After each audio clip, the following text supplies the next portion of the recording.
भनेपछि यदि सेना सडकमा आयो भने म्यानमारको अवस्था हुन्छ?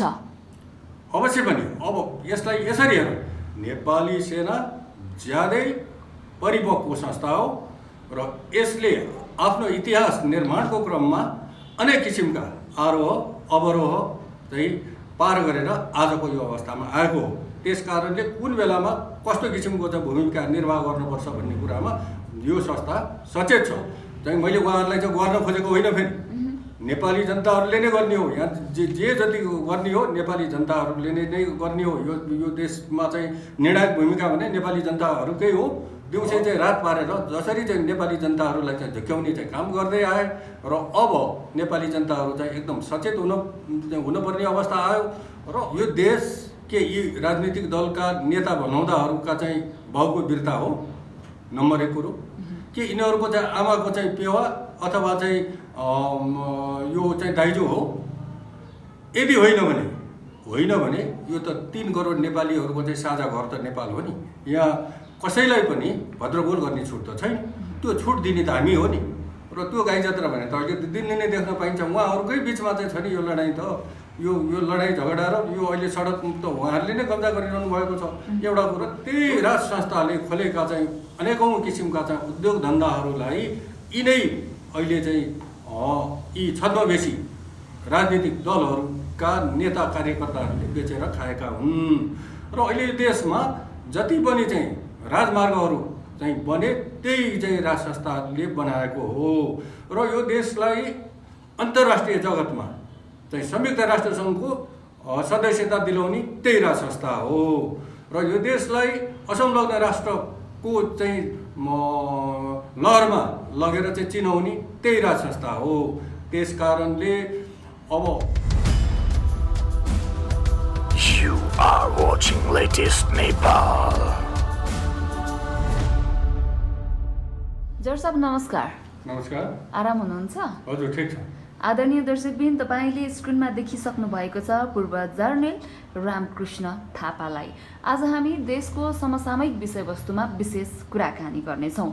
सर, यहाँलाई पहिलो प्रश्न, अहिले देशमा भएको राजनीतिक भद्रगोललाई यहाँले कसरी हेर्नुहुन्छ, कसरी विश्लेषण गर्नुहुन्छ? धन्यवाद।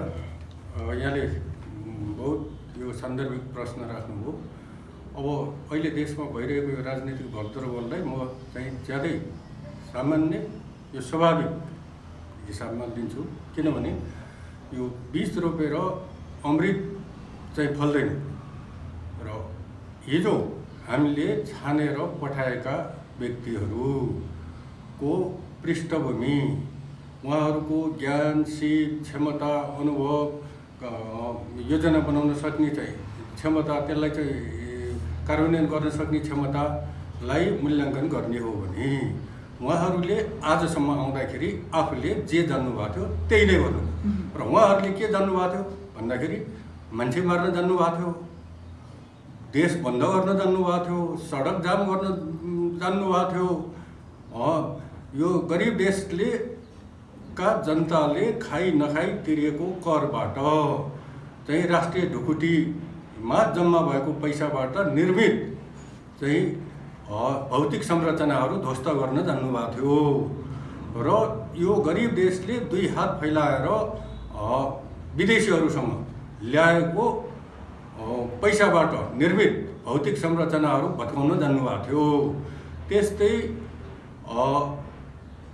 एक पुस्ता स्कुल कलेज जाने उमेरका चाहिँ विद्यार्थीहरूलाई आफ्नो यो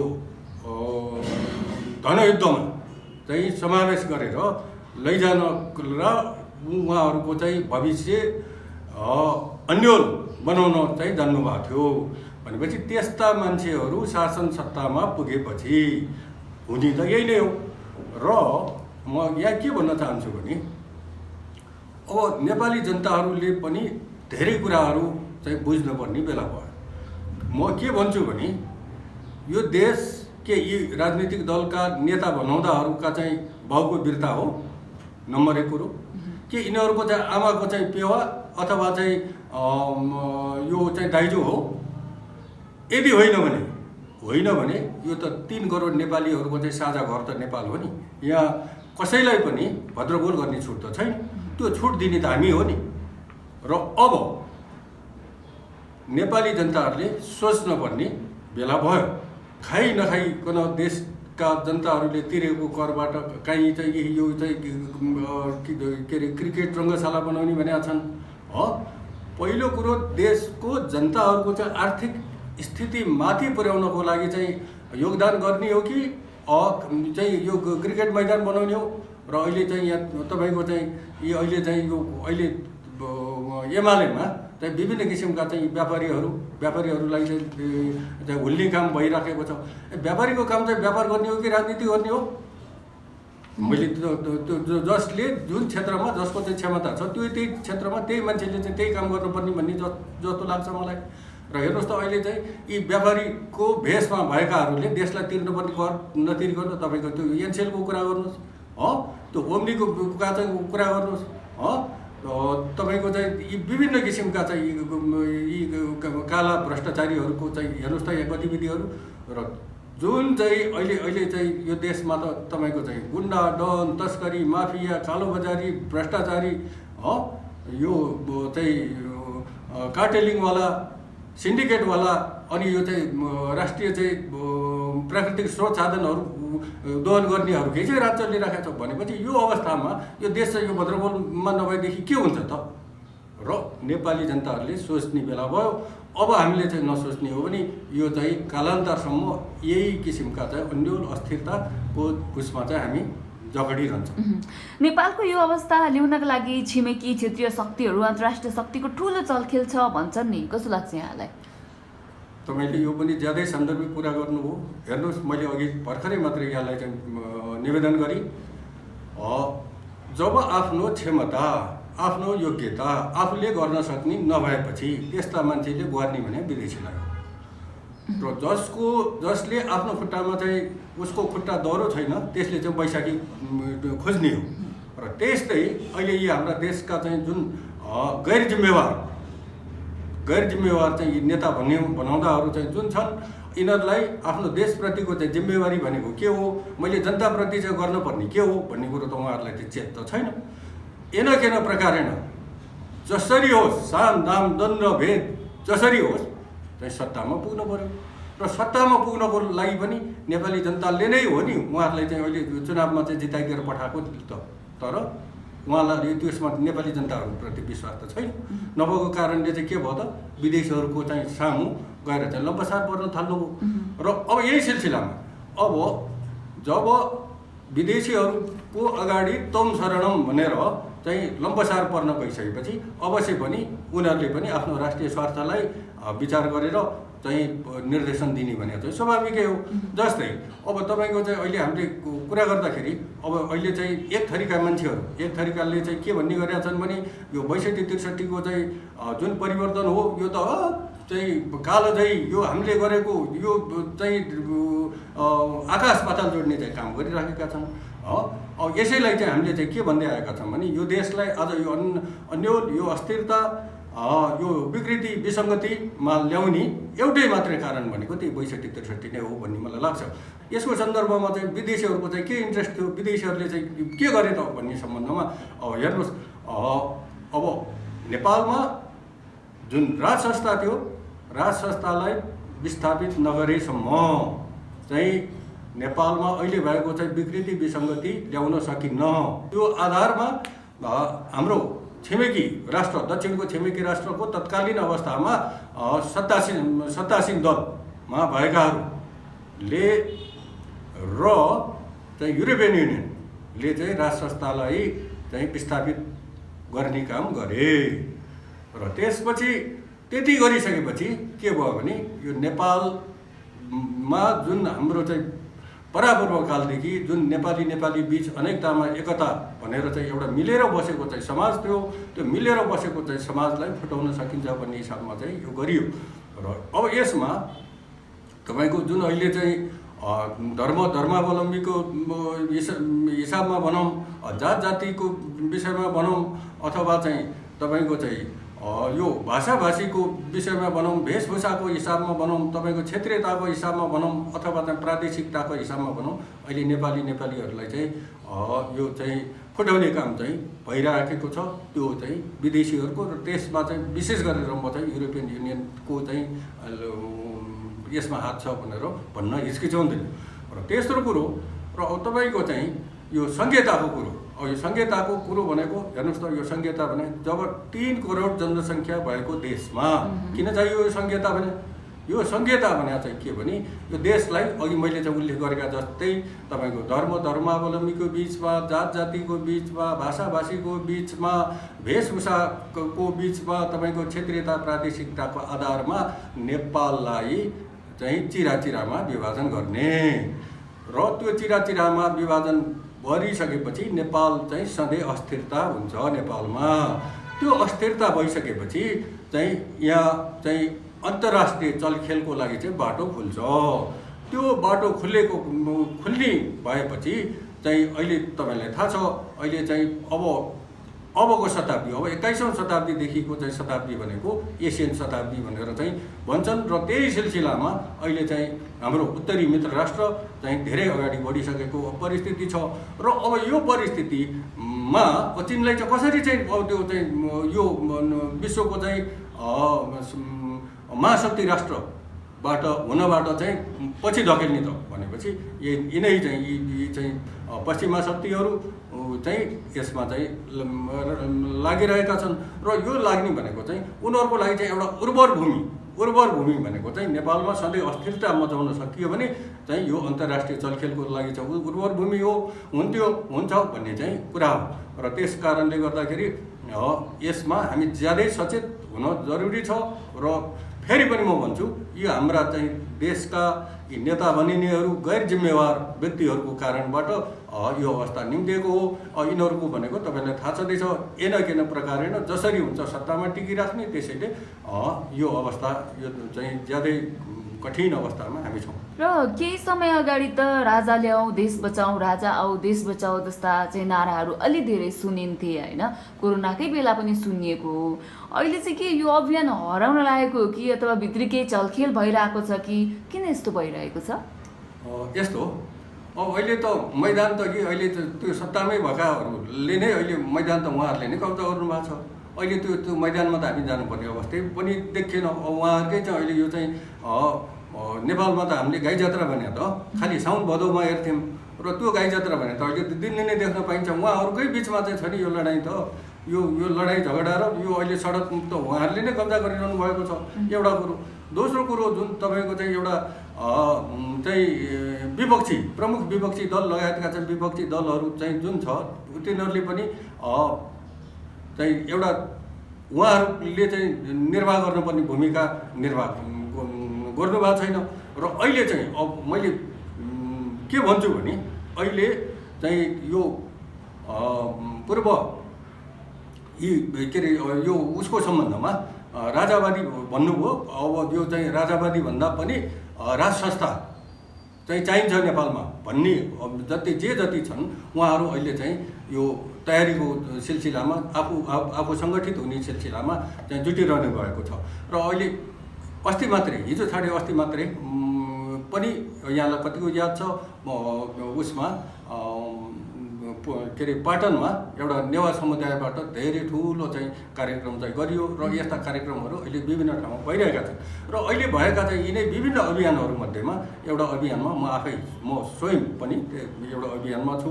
त्यो भनेको चाहिँ हाम्रो केशरबहादुर विष्ट सरले नेतृत्व गर्नुभएको चाहिँ राष्ट्रिय शक्ति नेपालमा म आफै पनि कार्यरत भएको कारणले गर्दाखेरि अहिले देशव्यापी रूपमा हामीहरू चाहिँ सङ्गठन विस्तार गर्ने क्रममा छौँ। अहिले हामी चाहिँ 65वटा जिल्लामा चाहिँ सङ्गठन हामीले चाहिँ तयार गरिसकेका छौँ।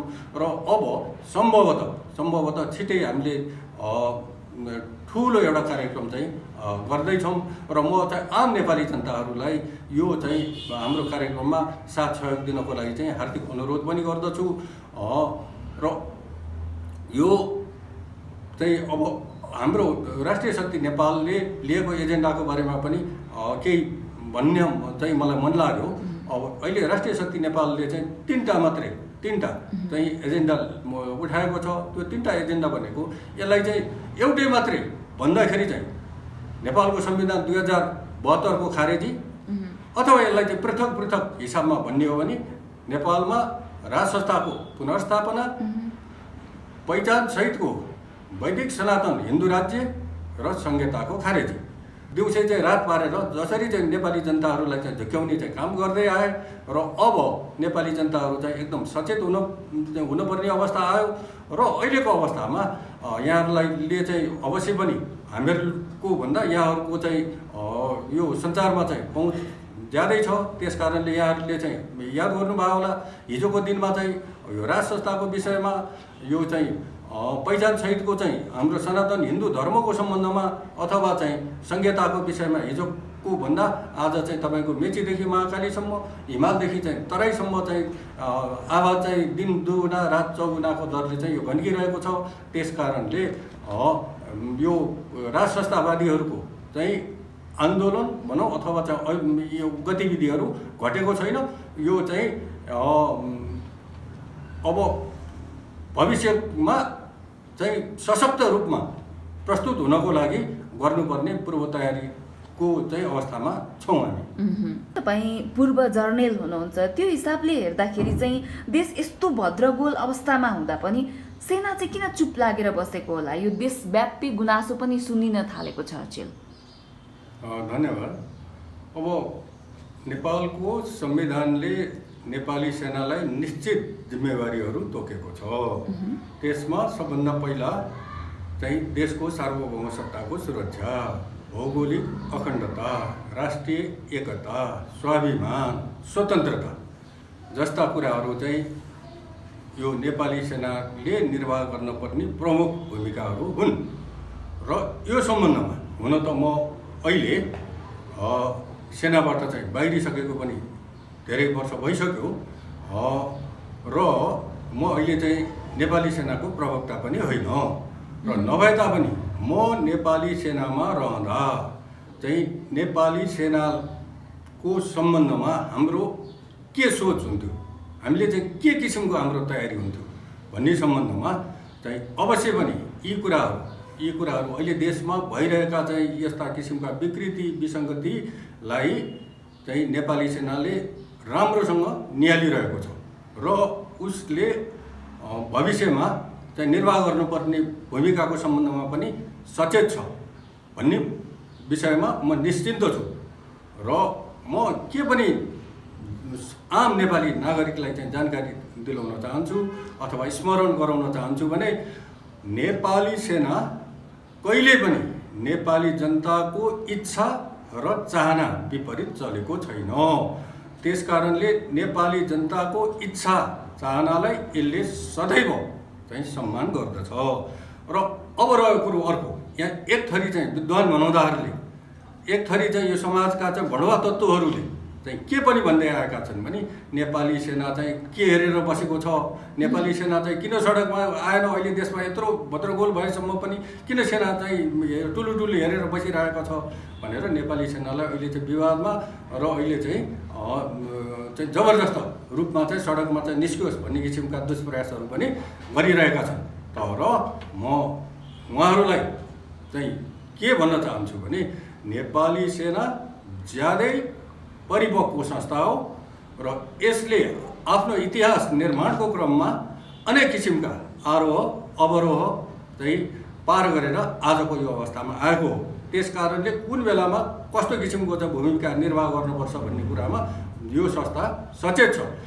र अब यही सिलसिलामा म यहाँहरूलाई चाहिँ भन्न चाहन्छु, जसले अहिले म्यानमारमा यहाँहरू सबैलाई थाहा छ नि, अहिले म्यानमारमा अहिले सेनाले हात हाल्दाखेरि के भयो र त्यस्तै किसिमको चाहिँ सेनाले चाहिँ हात हालोस् र यहाँ चाहिँ सेनालाई चाहिँ अहिले देशमा यहाँ सबै नेपाली नागरिकहरूलाई चाहिँ थाहा छ यो देशमा अहिले एउटै मात्रै भरपर्दो र नेपाली जनताको आशा विश्वास र भरोसाको केन्द्र भनेको नेपाली सेना हो। र त्यो नेपाली सेनालाई पनि विवादित बनाउन सकेको अवस्थामा यी स्वार्थी तत्त्वहरूको चाहिँ स्वार्थ पुरा गर्न सकिन्छ भन्ने किसिमको उहाँहरूको चाहिँ त्यो चाहिँ कुण्ठित इच्छा छ। भनेपछि यदि सेना सडकमा आयो भने म्यानमारको अवस्था हुन्छ अवश्य पनि अब यसलाई यसरी हेरौँ,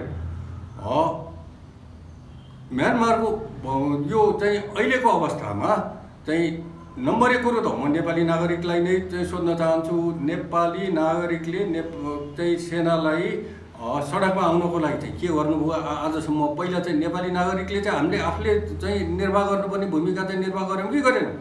नम्बर 1 कुरो। दोस्रो कुरो चाहिँ अब नेपाली सेनाले यसमा हात हालेको अवस्थामा यदि छिमेकी देशहरू लगायतका चाहिँ विश्वशक्ति राष्ट्रहरूको चाहिँ साथ सहयोग नभएको अवस्थामा यस्ता विवादहरू चाहिँ आउँछन् अवश्य पनि। र त्यस कारणले चाहिँ यो नेपाली सेनाले यो परिस्थितिलाई एकदम नजिकबाट चाहिँ निहालिरहेको छ। र अर्को कुरो म चाहिँ हाम्रा छिमेकी देशहरूलाई पनि के भन्न चाहन्छु भने नेपालमा यो अस्थिरता रहनु भनेको, नेपालमा यो अहिले जुन किसिमको चाहिँ अस्थिर वातावरण छ, यो अस्थिर वातावरण रहनु भनेको हाम्रा छिमेकी दुवै राष्ट्रहरूको लागि पनि यो चाहिँ हितकर छैन।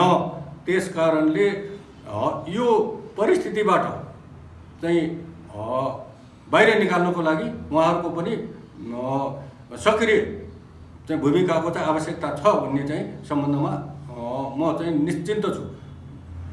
त्यसैले अब यो चाहिँ मैले उहाँहरूलाई चाहिँ गर्न खोजेको होइन, फेरि नेपाली जनताहरूले नै गर्ने हो। यहाँ जे जति गर्ने हो नेपाली जनताहरूले नै गर्ने हो। यो देशमा चाहिँ निर्णायक भूमिका भने नेपाली जनताहरूकै हो। तर यति नभइकन नेपालमा अस्थिरता चाहिँ हुनु हुँदैन। र नेपालमा अस्थिरता हुनु भनेको अल्टिमेटली गएर चाहिँ हाम्रो उत्तरी देशको लागि पनि र हाम्रो दक्षिणी देशको लागि पनि हितकर छैन भन्ने सम्बन्धमा चाहिँ उहाँहरू पनि ले बुझ्नु भएको छ भन्ने सम्मा म निश्चिन्त छु। अब चुनावको कुराकानी गर्नुपर्दाखेरि अस्ति चुनाव हुन्छ पनि भने होइन, अहिले नै हामी देख्न सक्छौँ दलका कार्यकर्ताहरू, दलका नेताहरू गाउँ गाउँमा जान सुरु गरिसकेको छ। यो अवस्थालाई चाहिँ तपाईँ कसरी विश्लेषण गर्नुहुन्छ? अवश्य पनि अब अहिले चाहिँ अस्ति जुन संसद भङ्ग भयो र संसद भङ्ग भइसकेपछि फेरि अहिले चाहिँ पुनर्स्थापना भइसक्यो र अब फेरि पनि अब सम्भवतः देश चाहिँ ढिलो र छिटो र एक त नियमअनुसार पनि अब 5 वर्षपछि त त्यो निर्वाचनमा जानु त छँदै नै छ होइन। र अब अहिले फेरि पनि अहिलेको चाहिँ परिस्थितिले वैकल्पिक सरकार बन्न सक्ने अवस्था चाहिँ नभएको कारणले गर्दाखेरि चाहिँ फेरि पनि कता फेरि पनि यो चाहिँ संसद चाहिँ विघटन हुने हो कि भन्ने तर्फ एकातिर चाहिँ त्यो छँदैछ। र दोस्रो कुरो चाहिँ यदि चाहिँ चुनाव हुने भयो अरे, यो चुनाव हुने भयो भने चाहिँ आखिरी चाहिँ यही अवस्थामा चुनाव भयो भने तपाईँ नै भन्नुहोस् अब कसले चाहिँ जित्ला त भनेपछि त यिनै गुन्डा, यिनै डन, यिनै तस्कर, यिनै भ्रष्टाचारी जसले चाहिँ अहिले चाहिँ यो गैर कानुनी काम गरेर चाहिँ जसले चाहिँ पैसा थुपार्न चाहिँ सफल भएका छन्, आखिरी चाहिँ जित्ने त यिनीहरूले नै हो। के नेपाली जनताहरूले चाहिँ अब चाहेको चाहिँ त्यही फेरि पनि यिनीहरूलाई नै हो? यो चाहिँ अब जनताहरूले चाहिँ सोच्नुपर्ने बेला भयो। र अब अर्को कुरो म तपाईँलाई के भन्छु भने जस्तै 2047 देखि 2000 अहिले चाहिँ 77 सम्म आउँदाखेरि चाहिँ खालि यहाँ परिवर्तन भने त शब्दमा मात्रै परिवर्तन भयो। कहिले यसैलाई चाहिँ तपाईँको चाहिँ प्रजातन्त्र भने, कहिले यसैलाई चाहिँ लोकतन्त्र भने, कहिले यसैलाई चाहिँ गणतन्त्र भने। र त्यो सिटमा बस्ने मान्छेहरू त र त्यो मानसिकता, त्यो बस्ने मान्छे र त्यो सिटमा बस्ने मान्छेको मानसिकता त एउटै छ होइन। भनेपछि तिनै भ्रष्टहरूलाई फेरि चुनावको नाममा चाहिँ हामीले चाहिँ फेरि पनि चाहिँ उ गर्ने। अब मेरो चाहिँ नेपाली नागरिकहरूलाई चाहिँ एउटा विनम्र अनुरोध चाहिँ के छ भने अबका दिनमा फेरि पनि चुनाव भयो भने, जस्तै अहिले म तपाईँलाई भन्छु कि अहिले यो स्वर्गीय कृष्ण प्रसाद भट्टराईको पालामा किसिमको मेलम्चीको चाहिँ पानी थियो नि, अहिले चाहिँ त्यसलाई चुनावी मुद्दा बनाउनको लागि यसलाई यो चाहिँ आकाशै झर्या हो कि भनेर चाहिँ मेलम्चीको पानी आयो भनेर चाहिँ अहिले चाहिँ उ गरेको छ। त्यो के हो भने यो चाहिँ चुनावी मुद्दा बनाउने चाहिँ ऊ हो। र फेरि पनि यिनै भ्रष्टहरू चाहिँ फेरि त्यहाँ आउने चाहिँ ऊ हो। र अब म तपाईँहरूलाई के भन्छु भने अब आम नेपाली जनताहरूले अब देशलाई यो अवस्थाबाट चाहिँ बाहिर निकाल्ने हो भने यी भ्रष्टहरूलाई, यी दलालहरूलाई, यी भ्रष्टखोरहरूलाई, यी बिचौलियाहरूलाई चाहिँ चुनावमा तपाईँहरूको गाउँघरमा, तपाईँको टोल टोलमा आउँदै चाहिँ बन्देज गर्नुहोस्, आउन नदिनुहोस् र लखेट्नुहोस् यिनीहरूलाई। र र म चाहिँ पूर्व सैनिक पनि भएको कारणले म पूर्व सैनिक हाम्रो दाजुभाइहरूलाई पनि तपाईँहरूको यही च्यानल मार्फत चाहिँ के निवेदन गर्न चाहन्छु भने तपाईँहरू भने हिजो चाहिँ एउटा सङ्गठनमा बसेर सङ्गठित हुन सक्ने चाहिँ व्यक्तिहरू चाहिँ हुनुहुन्छ। तपाईँहरूमा चाहिँ जुन किसिमको सिप क्षमता ज्ञान छ त्यसलाई चाहिँ अब प्रस्फुटन गर्नुहोस् र यस्ता किसिमका भ्रष्टहरूलाई तपाईँहरूको चाहिँ बस्तीमा आउन नदिनुहोस्, लखेट्नुहोस्। भोलिका दिनमा यिनीहरू चाहिँ चुनावको सिलसिलामा या चुनाव प्रचार प्रसार गर्न आउँदाखेरि यिनीहरूलाई लखेट्नुहोस् र यस्ता किसिमका भ्रष्ट आचरण भएकाहरूले फेरि चाहिँ देशमा चुनावमा नजितुन् भन्ने सम्बन्धमा चाहिँ हामी सजग हुन चाहिँ जरुरी छ र त्यति भयो भने नै चाहिँ यो देशले चाहिँ एउटा चाहिँ दिशा चाहिँ पक्रिन सक्छ भन्ने सम्बन्धमा चाहिँ मेरो चाहिँ ठम्ब्याइ छ र अब यसमा चाहिँ सबै नेपालीहरूको चाहिँ साथ सहयोग जरुरी छ। अहिले चाहिँ देश चाहिँ जुन किसिमको चाहिँ यो अन्यल अस्थिरता र अब भोलिका दिनमा चाहिँ देश रहने कि नरहने भन्ने चाहिँ अवस्थामा पुगेको छ।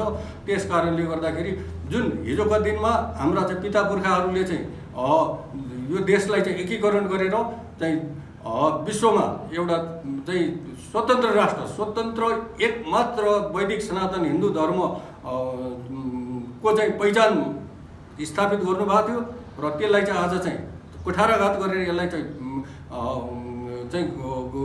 भाँचकुच गर्ने चाहिँ काम भएको छ र अब हरेक नेपाली जनताहरूले चाहिँ सोच्नुपर्ने बेला भयो। त्यो सोच्नुपर्ने बेला भनेको के भने तपाईँहरूको सन्ततिहरूलाई यो देश सिङ्गो र सग्लो देश चाहिने कि नचाहिने। यदि तपाईँहरूको चाहिँ सन्ततिहरूलाई सिङ्गो र सग्लो देश चाहिन्छ भने अब मुख दर्शक भएर बस्ने होइन। र मैले अहिले चाहिँ सबै ठाउँमा मैले भन्दै आएको छु। के भन्दै आएको छु भने यहाँ नेपालमा 3 किसिमका चाहिँ हामीहरू चाहिँ जनता रहेछौँ र 3 किसिमका मान्छे कस्ता रहेछौँ भने नम्बर 1 जनता हामी चाहिँ कान पनि नसुन्ने, आँखा पनि नदेख्ने रहेछौँ र त्यसले के देशको लागि के गर्नै परेन। देखे पनि नदेखा जस्तो गर्ने, सुने पनि नसुने जस्तो गरिदिएपछि त्यसले के गर्नै परेन। दोस्रो थरीका चाहिँ मान्छे कस्ता रहेछौँ हामी भने यो देशलाई यो अवस्थामा ल्याउनको लागि जसले चाहिँ यो अवस्थामा यो विकराल अवस्थामा ल्याए तिनीहरूले नै सुधार दिउन् भन्ने किसिमका अर्को थरी चाहिँ हामी मान्छे रहेछौँ। र अब तेस्रो थरी भनेको चाहिँ अब यो अवस्थामा देशलाई धेरै दिन राख्न हुँदैन र अहिले चाहिँ यी शासन सत्तामा बसेकाहरू यो देशलाई चाहिँ यो भद्रगोल अवस्थामा ल्याउनेहरूलाई सडकबाटै चाहिँ खेद्नुपर्छ भनेर चाहिँ लाग्ने चाहिँ एक थरी चाहिँ मान्छे रहेछन्। त्यस कारणले अब सबै नेपालीहरू अहिले चाहिँ मैले उच्चारण गरेको तेस्रो दर्जामा भनेको मतलब चाहिँ यो यिनीहरूलाई चाहिँ शासन सत्ताबाट चाहिँ हटाउनुपर्छ भन्नेमा चाहिँ सामेल हुनुहोस् भन्ने चाहिँ मेरो विनम्र चाहिँ अनुरोध छ। त्यसैमा तपाईँहरू सामेल हुनुभयो भने नै यो माटोप्रति, यो देशप्रति र तपाईँहरूको चाहिँ सन्ततिप्रति तपाईँहरूले चाहिँ निर्वाह गर्नुपर्ने जिम्मेवारी चाहिँ निर्वाह गरेको ठहरिन्छ। अब के भन्न चाहनुहुन्छ? हामी लगभग अन्तिममा छौँ। मैले सोध्नै पर्ने, हजुरले भन्नै पर्ने केही छुट्यो कि? अब यस्तो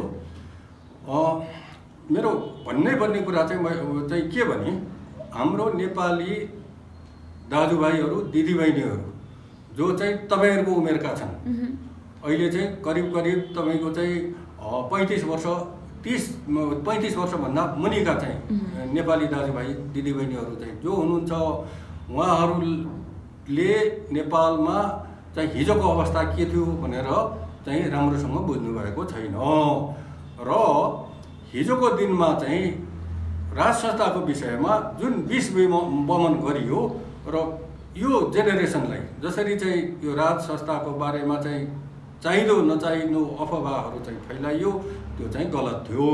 त्यो गलत किन थियो भने अब हामी चाहिँ के हो चाहिँ भएको वास्तविक कुरा मात्रै बोल्न थालौँ। वास्तविक कुरा भनेको चाहिँ के भने सत्य कुरो के हो भने यो देशलाई एकीकरण गरेर आजको अवस्थामा ल्याउने भनेको राज संस्थाले ल्याएको हो र यो देशको राष्ट्रिय एकताको प्रतीक भनेको राज संस्था हो।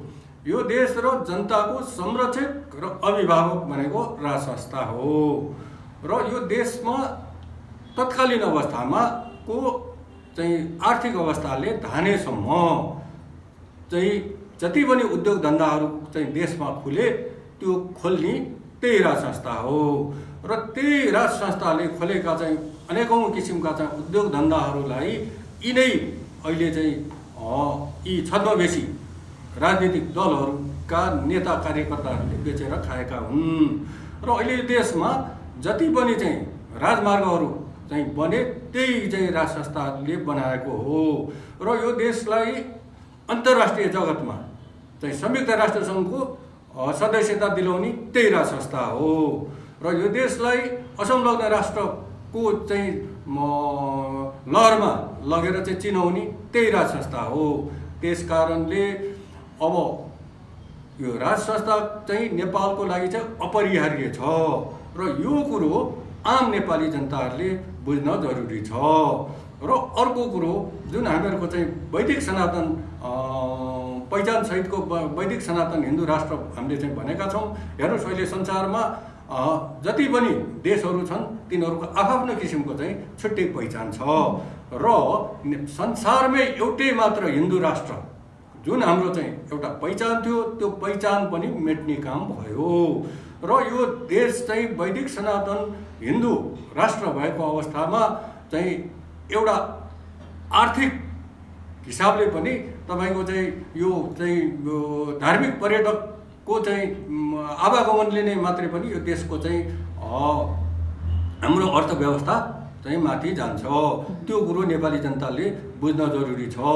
यो अर्काको भनाइको पछाडि अर्काको लैलैमा लाग्ने होइन कि वास्तविकता चाहिँ के हो, हाम्रो चाहिँ कुरो चाहिँ के हो भनेर वास्तविक कुरो चाहिँ बुझ्नतिर चाहिँ लागौँ। र फेरि पनि म भन्छु यो संहिताको सम्बन्धमा यो संहिता भनेको चाहिँ हिजो चाहिँ तपाईँको यो राज संस्थालाई एउटा राज संस्थालाई पनि महँगो भयो भनेर भन्ने त यिनै हुन् नि। र आज चाहिँ हेर्नुहोस् त त्यो 884 जना त यहाँ यो देशमा त सांसद छन्। यी भनेका चाहिँ सबै चाहिँ राजा र राजकुमारहरू हुन्। यिनका छोराहरू चाहिँ राजकुमारीहरू हुन्।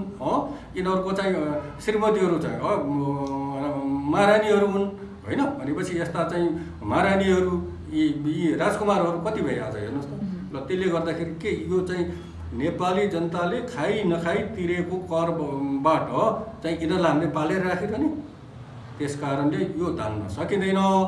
त्यही कारणले गर्दाखेरि यी तीनटा चिजको लागि चाहिँ राष्ट्रिय शक्ति नेपाल चाहिँ अहिले हामीको चाहिँ उदय भएको छ र अब नेपाली जनताहरूको साथ सहयोग अवश्य पनि अहिले भइरहेको छ र आजको भन्दा अब आगामी दिनहरूमा नेपाली जनताहरूले चाहिँ हामीलाई साथ सहयोग चाहिँ दिनुहुनेछ र जब यी हाम्रा कुराहरू चाहिँ नेपाली जनताहरूले स्वतःस्फूर्त रूपमा यो चाहिँ हाम्रो पनि त्यतिकै जिम्मेवारी छ भनेर चाहिँ सोचेर हाम्रो कुरा चाहिँ जनतामाझ चाहिँ पुर्याइदिनु हुनेछ र जनता स्वस्फूर्त हिसाबमा चाहिँ सडकमा चाहिँ उत्रिने वातावरण बन्छ। म यहाँहरूलाई चाहिँ